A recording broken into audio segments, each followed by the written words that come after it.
We go with a Data Day Wednesday. Here's a big question, and you've probably all been asked this question before. If you throw a rock in the pond or in the lake, does it really impact the other side? Well, today with data, we're going to show you how it's a pretty big rock, but how one big rock can be a complete annihilation tsunami on the other side. Exactly.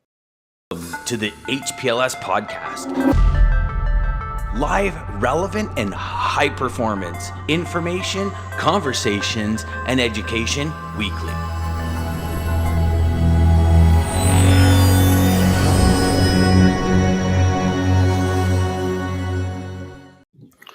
So, I mean, this is a topic that is, I love this topic, Dean, because it's the one that is a constant in our business, right? Something happens here, there's a huge impact over here. You know, something happens here, the tsunami hits on the other side. Something happens in LA, there's a tsunami in Memphis. You know what I mean? And it's actually, you know, a lot along the lines when a tsunami happens in like Florida and stuff, it sucks all the trucks for FEMA and all that kind of stuff. So there's all this. Well, I'll tell you the way you introed that, I was instantly thinking, because you said it's like a rock, and I was thinking it's kind of like, especially what's going on recently, it's kind of like an asteroid just hitting the water. Forget a rock. This is an asteroid. Just and how about?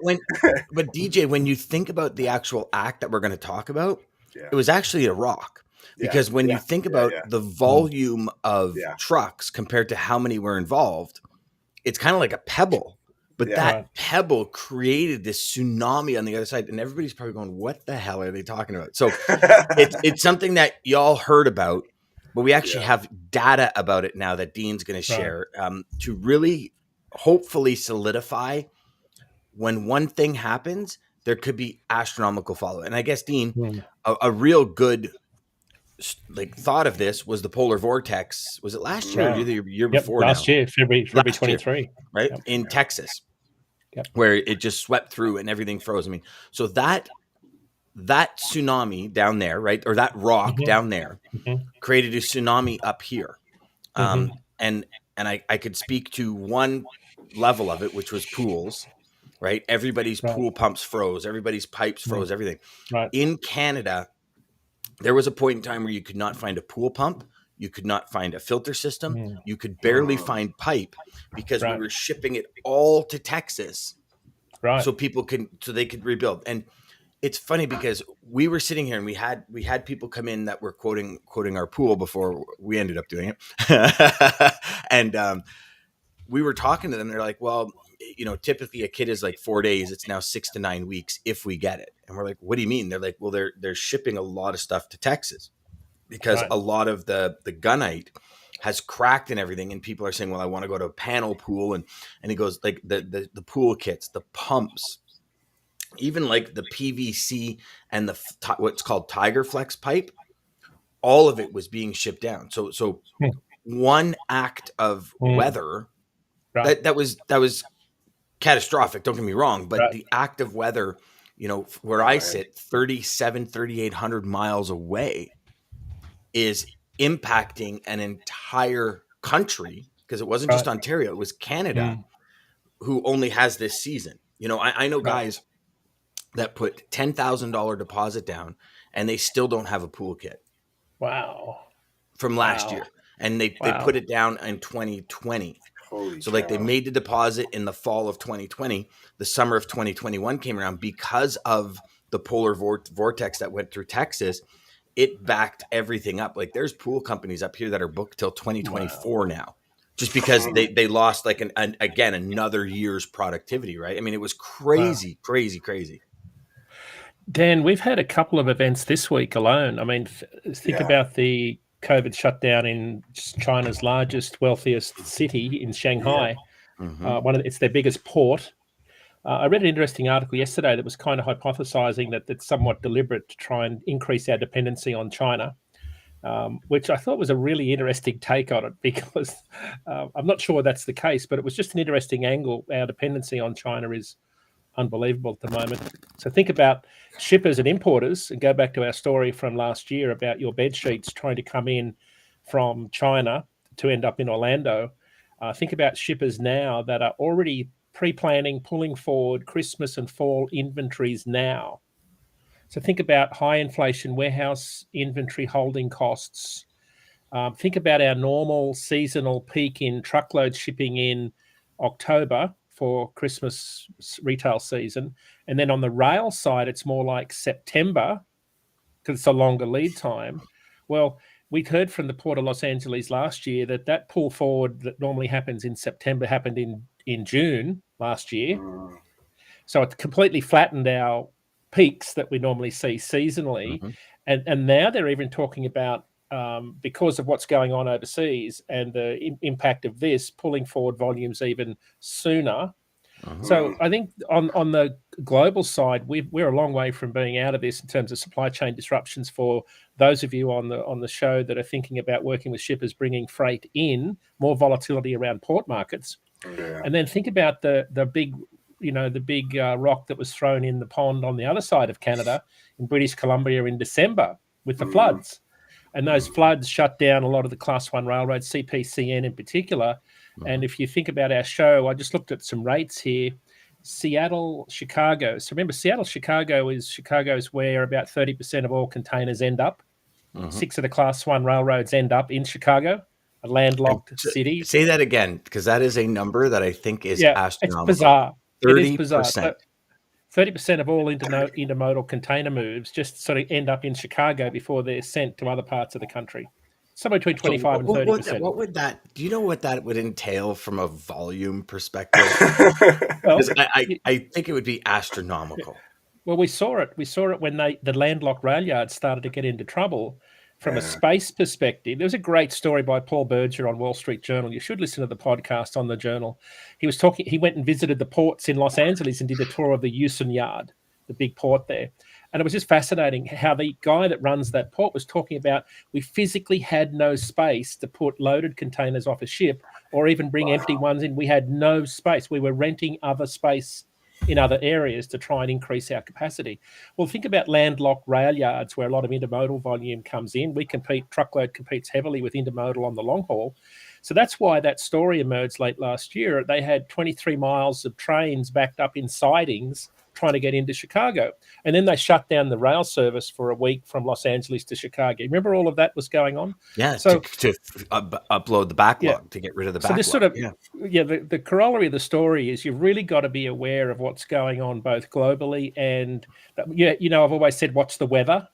Like the weather is probably one of the most important things you've got to watch in freight, because back in December, spot rates for truckloads, so when the rails got into trouble, spot rates from Seattle to Chicago hit $2.58 in December.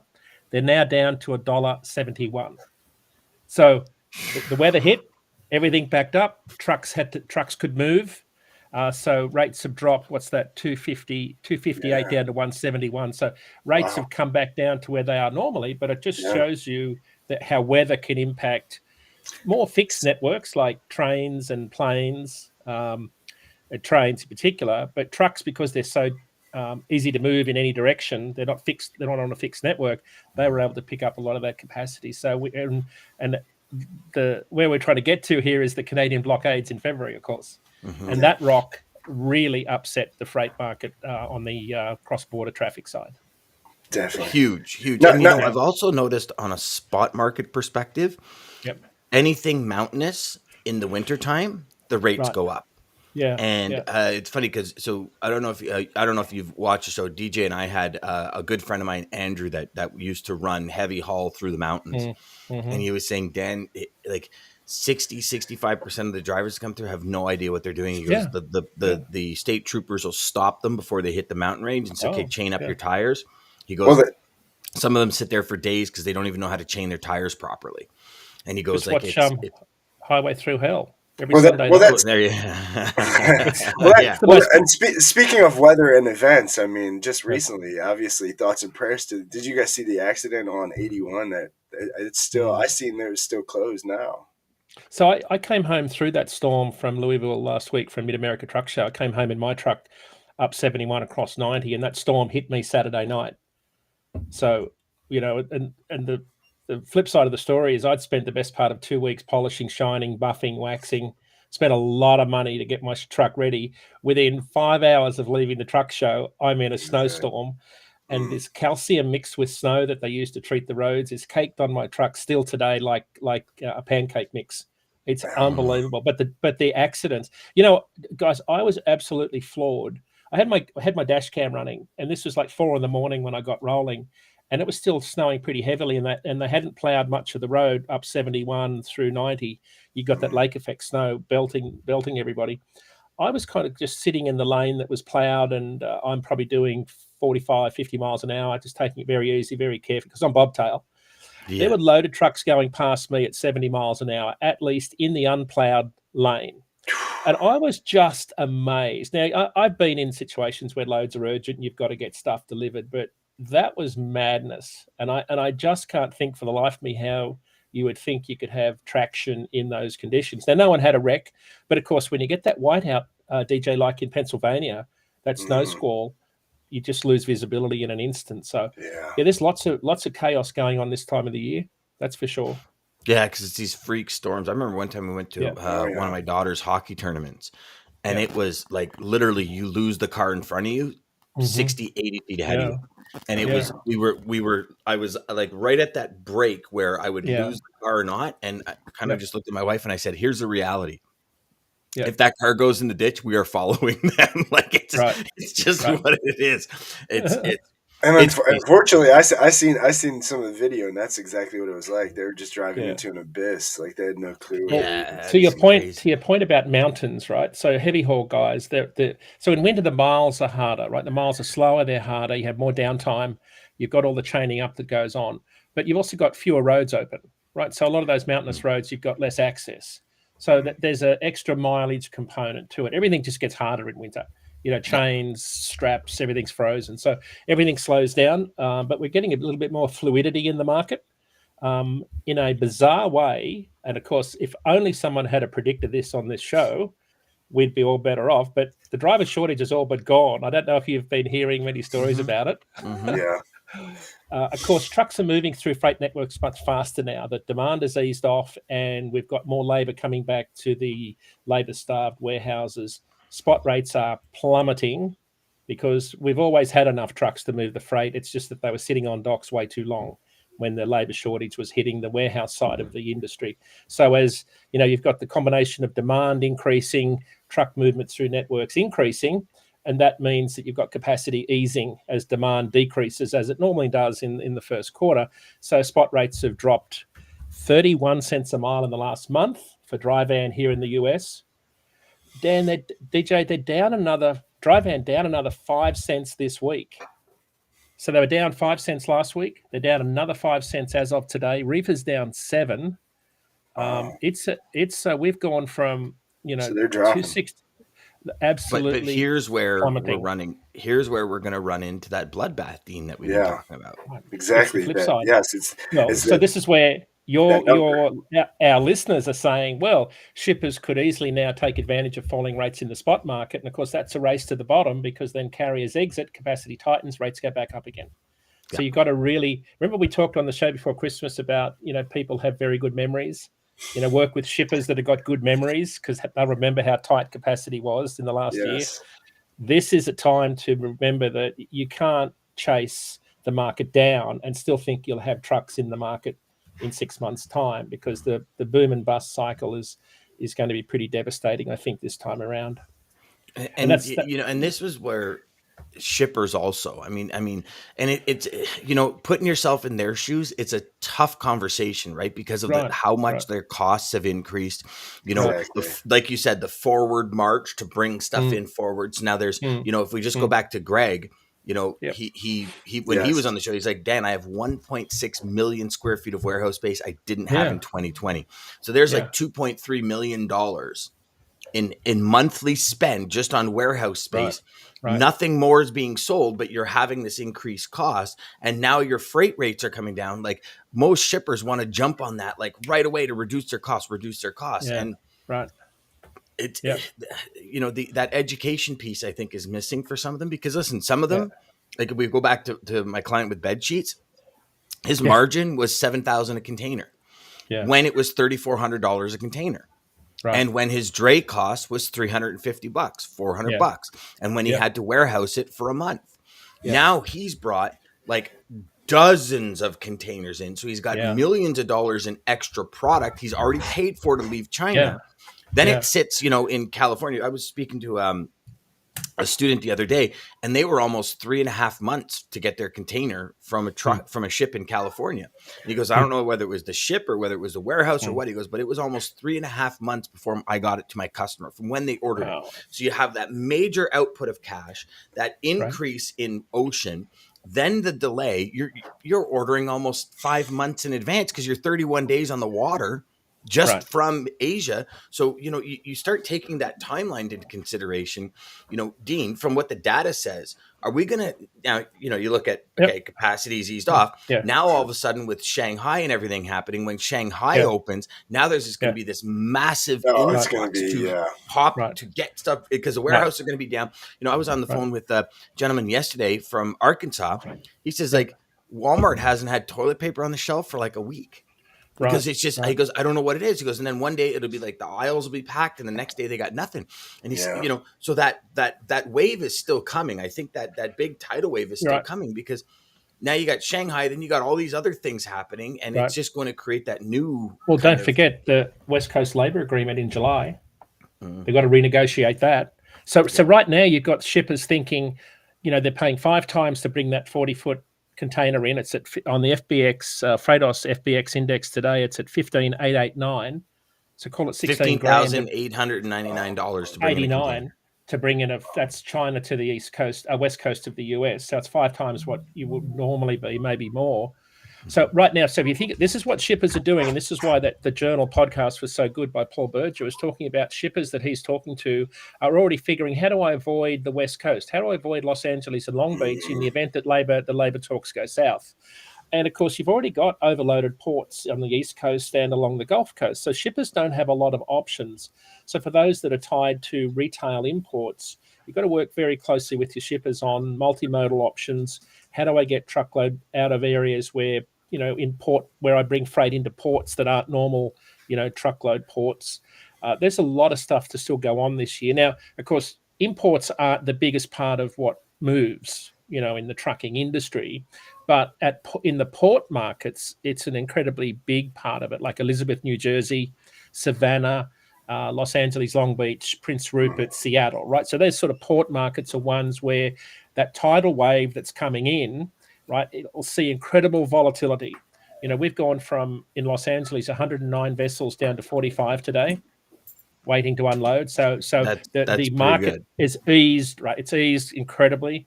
So our because the truckload volumes are now being met by the contractual committed modes, rail and road, there's not as much flowing over to the spot market.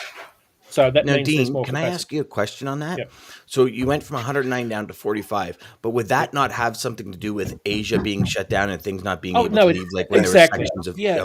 So this is normal. So it's not necessarily the demand has gone; it's just for the ships are slower to come in. Then, like you said, though, Dan, as soon as it opens, here comes the flood again. So here's the flip side: imports are down 11% year over year as of February, right? So we've got fewer imports coming in, but that's normal because Chinese New Year celebrations at the start of February, 3 weeks shutdown of factories, volumes drop. Exactly. So that the Journal of Commerce was reporting last week that volumes are going to increase now through the rest of the year. So, but where we started the show was we're going to see a pretty steep increase in volume coming in sooner than later. So that's where you need to be planning with your shippers now how to move that volume. If they're looking to bring inventory in forward, where are they going to store it? What are the inventory holding costs? How do I get trucks to move it? All those sorts of things are going to be really big issues to deal with. So let's dive into the the data. See if I can. Well, because I think this has. We're going back to the blockades in Canada when individuals and truckers blocked the borders. Yep. Right. So we'll start there, Dean. Yep. Okay. So this data comes from our sister company in Canada, LoadLink. It's part of the Roper Technologies company. You can find them on the New York Stock Exchange under ROP. They're a Fortune 1000 company. LoadLink in Canada, our sister company, they have a freight index comprises of roughly 7,000 Canadian carriers and brokers. So the data also includes a lot of cross-border and domestic volumes. You can find it on their website under their news section, but the data was kind of just mind-blowing in terms of the impact of the blockades. Now, if you think back to our show we did when this was going on, one of the things we explained was that a lot of the cross-border trucking, and about 75% of LoadLink's volume is cross-border. And so that cross-border volume that was dedicated. You remember the example we gave of, Quebec City to Phoenix, right? So you don't leave Quebec City with a load to Phoenix unless you've got a load home already organized on the dock. So a lot of that, it's a very balanced, dedicated type cross-border activity. It hasn't traditionally been a lot of spot market activity because of the cabotage rules. You've got to load back across the border, right? So you can't just do loads intra-USA. So what that meant was in February, when you had fewer drivers coming south into the US, you had less capacity available to take those dedicated loads north. And that ripple effect has played out in the market ever since. So if you look at some of the data that we've got here on the screen, not sure which one you've got there. Let me pull that up. Yeah. Okay. So what we'll do is we'll pull up the costing model first. Yep. Yeah, so this shows that the number of loads moved. So you can see fewer trucks posting because there were fewer trucks interested in moving freight. But I think this was a 171% increase year over year. It's an all-time record level of loads moving. So this is spot market, right? So this is what happens when contracted carriers and shippers, capacity changes, demand increases. So who do they go to? So they went to the spot market and the LoadLink load board to try and find capacity, and that's why you saw the number of loads being posted goes through the roof. And here's the thing that is like blowing my mind, Dean. Is if everyone looks to the right of their screen, the dotted line is trucks and the purple line is loads. So you look at the variance between trucks available and loads posting. Yeah, they're going the opposite way too. Oh, that's a recipe for massive cost increases, and it like massive cost increases, and it's crazy because there wasn't this gap of trucks at the protest. Right?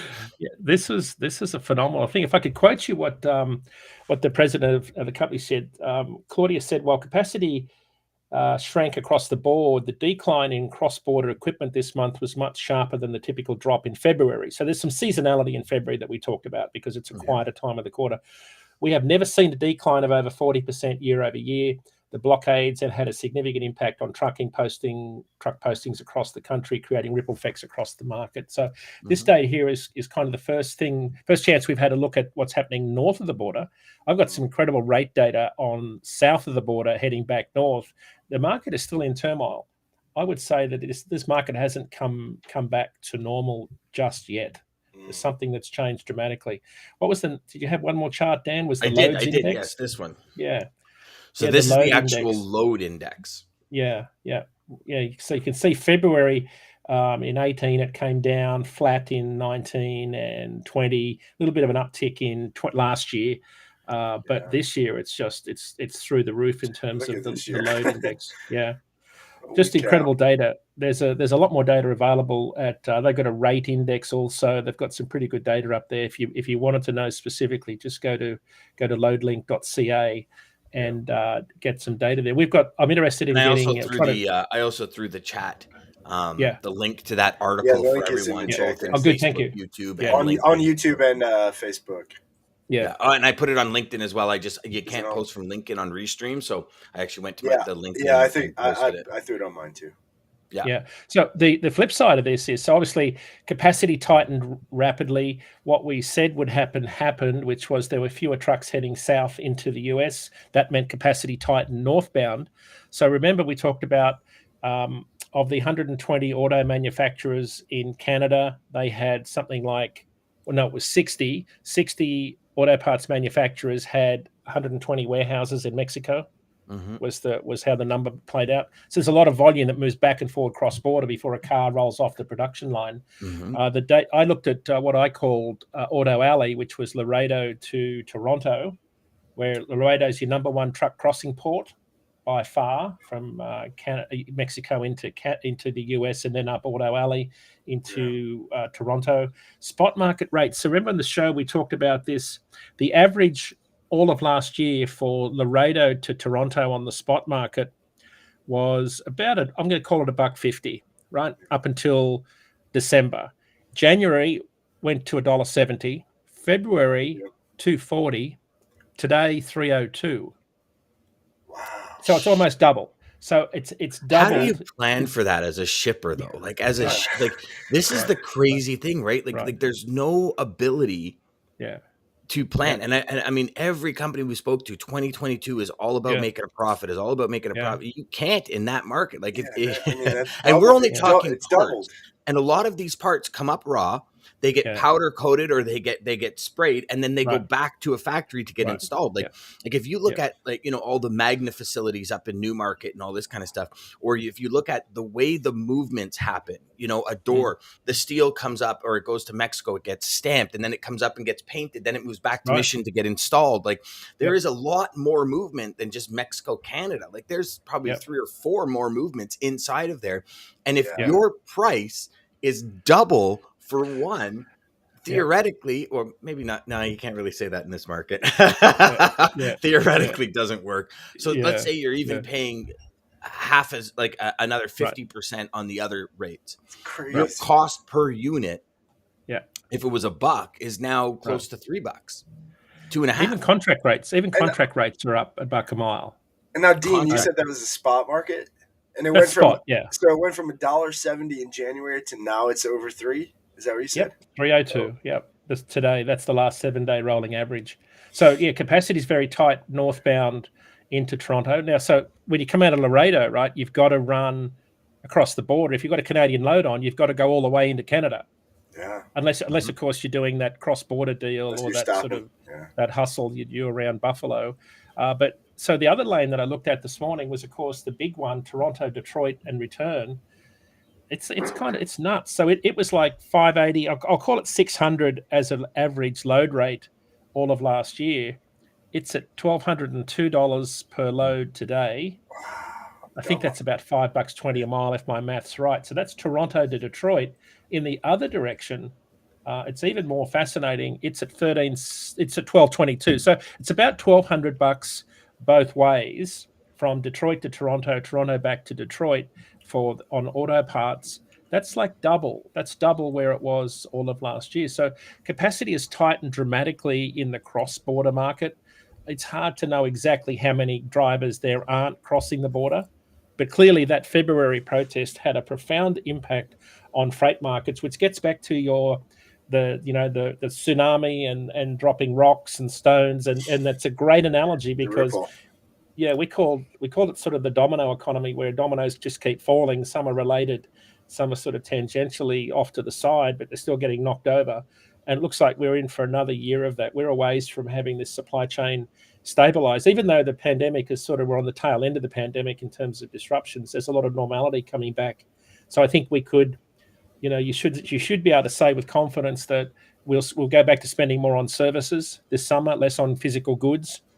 That looks like being the case from a travel perspective when you talk to airlines. So things are pretty good there. Although high fuel prices are starting to crimp some of the airline costs, which could put an impact on prices. So lots of things going on in the market right now. I think the message I would be leaving with people on the phone that are talking about buying capacity and working with shippers is to go back to just work with people that have got good memories, right? Make sure if they're forgetful, remind them that they can't chase the market down because that capacity will evaporate in a heartbeat.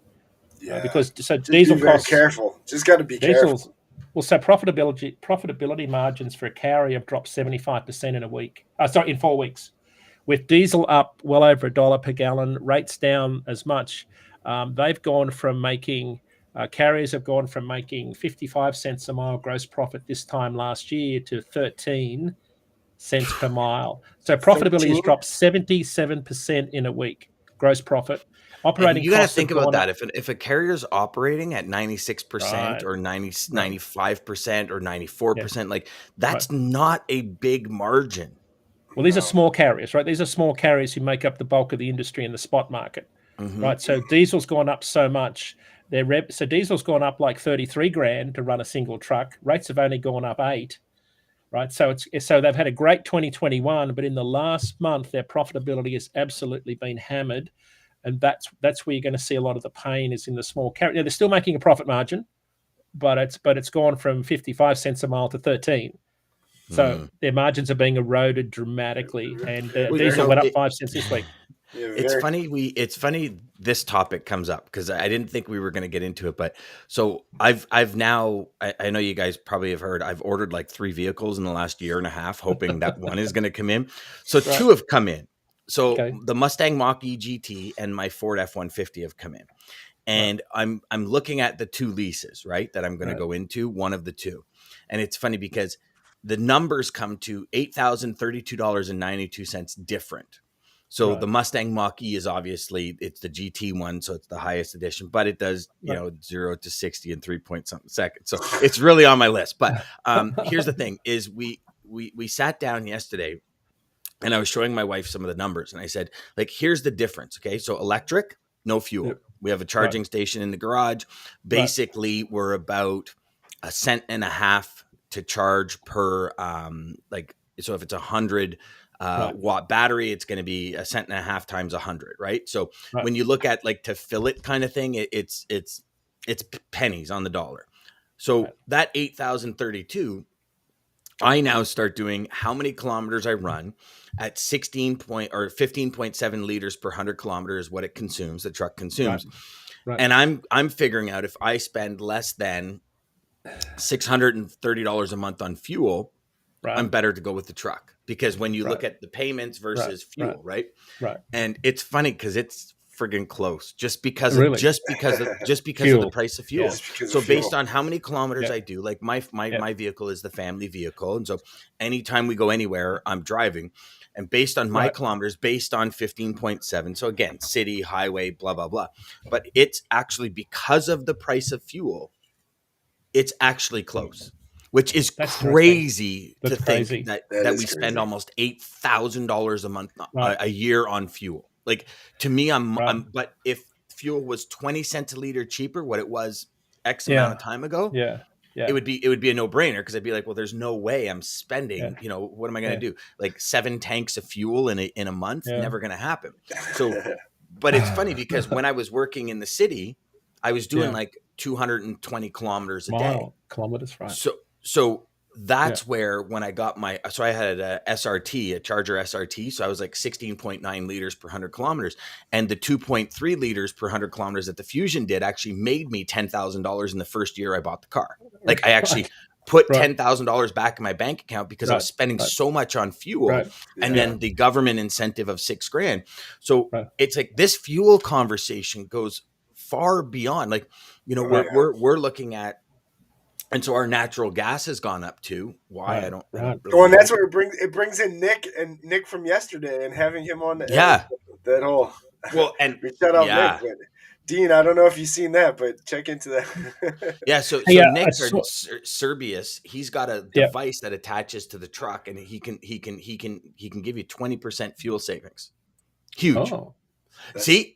So yesterday, Dean, that was exactly what we talked about yesterday. I said to Nick yesterday, I go, Nick, that's one of those too good to be true kind of thing. And you're exactly, I mean, hey, DJ, did I call that or what? Like, your face, Dean, was like, really? And it's kind of in your head. You're like 20% fuel saving. And Nick was like, Dan, like, it is one of the tough, hey, DJ, yesterday he was like, dude, that is one of the toughest parts of this. It happens. It's amazing. I've got a computer setting that'll burn about 50% more fuel at the truck races. I've got that one dialed in. Hey, diesel was $6. Diesel was $6.19 a gallon at Barstow, California, on I-40 this morning. $6.19 a gallon. Like, so this is, and diesel went up this week, down last week, up this week. So this is why diesel is such a hot topic, because the retailers are going to be very slow to bring prices back down, even though wholesale prices are plummeting because of the volatility in the market. They don't know where the market's going longer term. So we're in for high fuel prices for another while, and it's going to really hurt a lot of carriers in the spot market. It's going to be tough sledding, to use a Canadian analogy. Well, then you have that increase. So everything's going to increase in the store, and then everything increases for us. Right? I have some buddies that went up to Cochrane last weekend, and when the fuel conversation actually became a topic where normally you never hear fuel as in the world of snowmobiling, you would never normally hear fuel as a topic. Right. But I remember sitting down with my buddy and he goes, okay, it's going to be $840 in fuel at today's price. He goes, Lord knows when we get up 8.5 hours north, what the price is up there. He goes, but it's going to be $800 something. So you're sitting there and you're two people driving 8 hours north, 9 hours north to go snowmobiling for the weekend. It's like, okay, so premium that was at $1.80 is at $2.20. So now you're sitting here going, okay, we're going to burn through 5 tanks of fuel. So 5 tanks, so there's an extra $300 in fuel than we would normally pay, plus another at $800 in fuel to get there. Just in fuel for snowmobiles and truck, without lodging, without anything. God forbid I hit a tree and break something, because I tend to do that a lot. You know, you're over $1,600. I'm like, yeah, I'm out. I'm like, you know what? It cost me $1,800 to drive to Louisville and back last week for the truck show. $1,800. And what would that have normally costed you? Yeah, I would have been lucky to spend $1,000 normally. Last time I went, that impacts what people can do. It really impacts the whole staycation thing. Well, fuel's up to about 40. I think on my operating spreadsheet for an owner operator, fuel's about 46% of operating costs today. So you know, it's like 46% of operating costs is diesel. So the last time we looked at that, it was 36%. So it's gone up. Well, so that's 10%.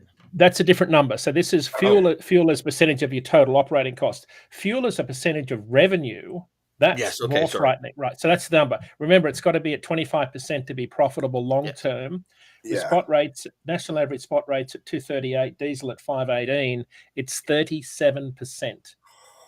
So it's gone up even 1 more percent from our last conversation. Yeah. So fuel as a percentage of revenue is 37% today for a single truck operator running 110,000 miles, 10,000 empty, and financing a truck. So remember, 2019 record bankruptcies, it was 32%, dropped to 20% during the 2020 when diesel was really low. It's gone from 20% to 37%. It's actually gone up like almost. It's gone from like something like 25%. It's gone up almost 10 points in 4 weeks. And that's territory that really crushes a lot of carriers that work on all-in rates in the spot market, where they have to pay retail at the pump, but they're not necessarily getting full cost recovery for the fuel surcharge. And the problem is that capacity is loosening. What we said would happen has happened. As the market, as labor came back to the warehouse side of the market, trucks started to move through networks faster. This illusion of tight capacity disappeared. We've got a lot more trucks in the market than we thought we had. We always had them. They just weren't cycling quick enough. Yeah. Now they're moving through the markets quick enough. We've got plenty of capacity. Demand comes down, diesel goes up. It's like one of those events that you probably thought is your worst case scenario. It's actually happening in front of our eyes right now. So it's going to be, I think that the difference though is some people have been like Chicken Little, right? The sky is falling in the media. And I don't subscribe to that, because carriers are still making money. Spot rates are still at very high levels. They've had a great financial year. I just hope that they realize that operating costs have gone up something like 50 cents a mile. Because I had someone in our company say rates are stupidly high. Well, rates aren't stupidly high if it's costing you $2 a mile to run a truck and spot rates are only $2.35. Mm-hmm. Right. So I think that what's missing in the discussion is a lot of people don't realize how much it's cost to run a truck, how much it's increased to run a truck, whether you're a large carrier or a small carrier. Daman says it right here. Our trucks we're running approximately 15,000 per truck before. Now we're close to 23,000 per truck per month to run it. There you go. Like so that is a huge number. So this is the education piece that you've got to work on. People have got to understand what it costs to run a truck. That's exactly, And you know what, Dean? That's one of the hardest education pieces. Sorry, let me rephrase. When I tried to share with a lot of shippers how expensive it is to actually run a truck, it was, the conversation was like almost staring at a deer in a headlight. It was like, I don't care. Just get my product from A to B. And I think that's changed a bit over the years, but it's a big piece. Everybody understanding. And not only that, brokers, you need to understand what it costs to run a truck, because when we're trying to, crack them down, I'll get it for $50 cheaper, get it for $100 cheaper, it's like, guys, you got to understand what the baseline is, because as much as, and I know the relationships, and there's a lot of talk about relationship, but new brokers coming in, it's about the margin, and they want the profit. And if they can, unfortunately, carriers still see it every day where loads get canceled on them because they got a better price. And vice versa. Don't get me wrong. Vice versa. Brokers get a lot of carriers cancel on because they get a better price. So it's not a, it's not a, are you on Chris Rock's side? That's where the relationship is key. Relationship is key, for sure. So, all right. Daman threw a few other things if you want to throw those. I did. I apologize, guys. We haven't been very good on the, actually, sorry, let me rephrase. I haven't been very good on the comments today. I apologize. There's Trey Griggs. I did meet Trey at Matt's. G'day, Trey. Yes. Good morning, Trey. Morning, fellas. Thanks for the link. You're very welcome, brother. Thanks Jeff, for the data, Daman. That's good. This includes carriers, warehouse operations, and getting everyone on the same page. It was a complete disaster the last time. We all paid for it as service providers and consumers. Absolutely. That's a great point. Absolutely. It's a great point because we're still paying for it. We're still, now we're looking at still the ripple inflation rates and all these other things that are happening. Yeah. It's crazy. Jeff says when Shanghai, Ningbo, and Shenzhen open their gates and LA, Long Beach port spikes, how do we respond appropriately to reposition containers and chassis to handle the volume? So we cannot manage it without proactive. Yeah. So I think that the journal podcast I listened to with Jeff Berger from Wall Street Journal, the thing that struck me was that next time this happens, a lot of those places have already leased a lot more space, a lot more pop-up yards. I think they have, I'm going to say, I hope they have more redundancy in terms of extra space. So I think that might be different this time, Jeff, is they've actually got more physical space to put all of these containers. I hope. Okay. All right, DJ. We can't get it to 30 minutes. It's hilarious. We're a little bit over, but I think it was a good topic. I think we got some good info. Let's get at it for y'all. Yeah. Obviously, anybody watching, talk to your suppliers. Make sure they know their cost. Make sure they're not doing a 2019 over again. But thank you, Dean, for joining us every Wednesday. Again, everybody, and all your comments, feedback, thank you. Monday through Friday, Sales Chatter Live. Start your day right with us, 9 a.m. till 9:30 Eastern Standard Time. If you want to get ahead of the game, start it here. Great quote to take us out is from Hillary Mason. Data is a tool for enhancing intuition. Ooh, I like that.